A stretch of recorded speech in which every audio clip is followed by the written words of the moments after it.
Today we're talking about the SOG Terminus XR. This is a very popular new knife, and this is a knife that has a lot of potential, but it's got some big problems as well. SOG did a great job with the handle design of this knife as far as the size of it, the shape of it. I like the G10. I love the red G10. That's very popular. They did a good job skeletonizing the steel liners, so this is actually a very nice lightweight knife, which is great. But they missed pretty big on the coolest feature of this knife. Benchmade fans have been looking for a bearing axis flipper for years, waiting for Benchmade to do it. They never have. This is a bearing axis flipper. The XR lock functions like an axis lock. It's a flipper. This design can work very well. People wondered if a bearing flipper would work with an axis lock because of the extra friction from the axis lock. It can work very well. The flipping action on this knife is actually pretty good. What SOG has done is they quit just a little too early on this knife. So this shape of this flipper, you can see it's got a sharp piece right here where your finger is supposed to push. This is a Benchmade 300. You can see where my finger pushes on it. It's got a flat surface, so I can push really hard on that blade and flip it just fine. The SOG, right where you have to push the hardest with your finger, there's a point on that flipper, and it's very uncomfortable. It'll wear your finger raw after a few times. You can get it to flip by putting your finger on here like this and swiping down on that jimping, but it's hard to get right, and that's not very comfortable either.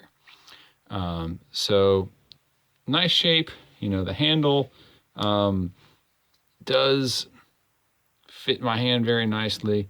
It's a good shape on that. The lock disengages and engages securely, even if it's wet or your hands are sweaty, so that's good.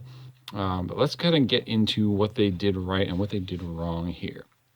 When I first opened this knife, I could not open it with the flipper or the thumb stud. The action was so stiff. What they've done here, I'm going to go ahead and start disassembling it. So XR lock, neat little cap on there. Spring, just like any other axis type lock, sits in a groove on that pin. And you can see they've done a great job skeletonizing that line. It's a very lightweight but very sturdy handle, so great job with that. What they've done here on the XR lock is you can see this little hook right here. So as you flip it, that XR lock actually has to come back down around this sharp hook here. Let me get a zoom in on that so you can see it a little more clearly.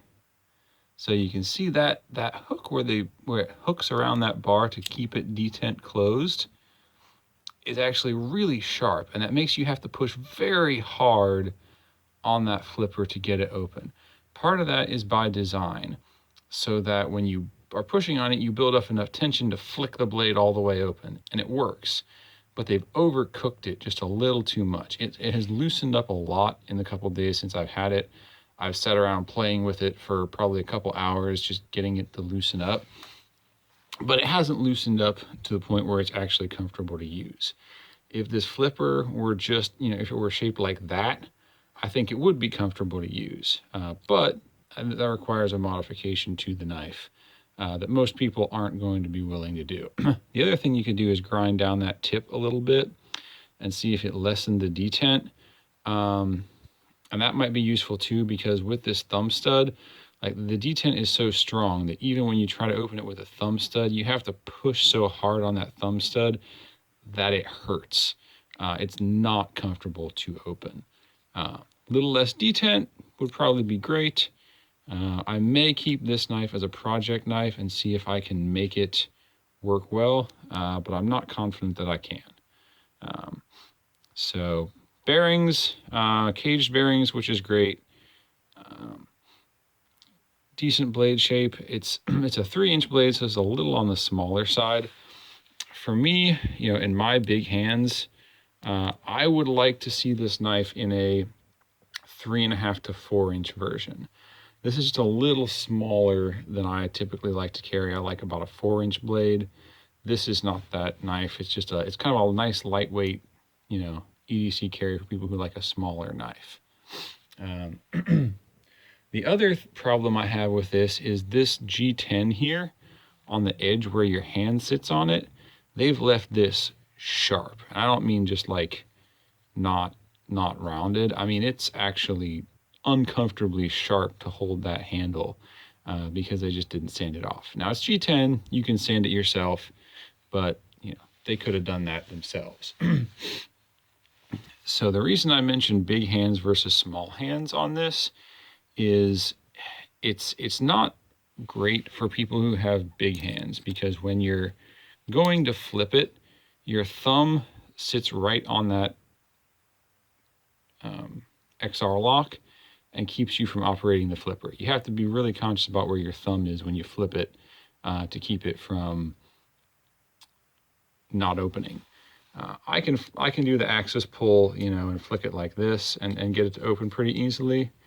People who have smaller hands aren't going to be able to do that, because when you have your hand up on the side of the knife like this, because if your hand's not big enough to get the whole knife in here on your thumb, and you're up here, there's no leverage. There's nowhere for you to leverage your hand against to pull that down. So people with smaller hands actually have to wrap their fingers around it to unlock the blade and then, you know, get it closed.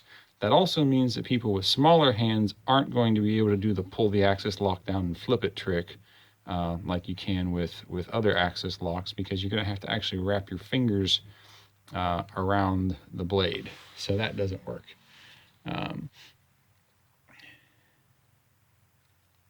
So overall, I like the concept of this knife. It's great to see an axis flipper actually make it to production. It could have been a great knife, but really it's just kind of a knife with some potential. If you're willing to fiddle with it and do some grinding on a knife, I'll post a video later on about how successfully that goes if I decide to do it. But I think this knife is just one that probably needs a little bit more work before it is comfortable. I do want to mention the XR lock, because I think this is a really cool lock. Previously, my favorite lock was the Benchmade axis lock or other type of axis lock. But there's an important innovation with this lock.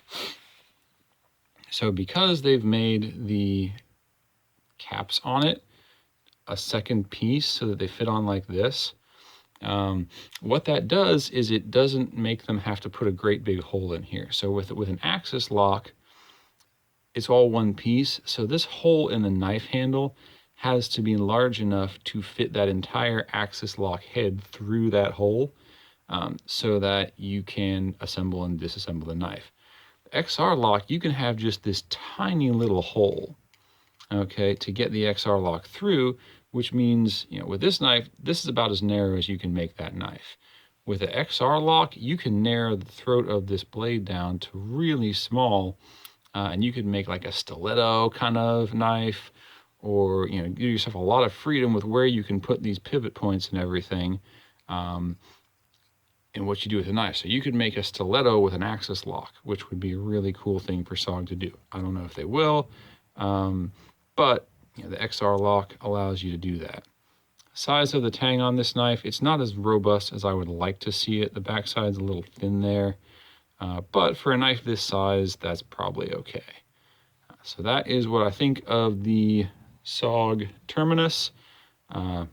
Nice lightweight knife, good ideas, not executed as well as I would like to see them.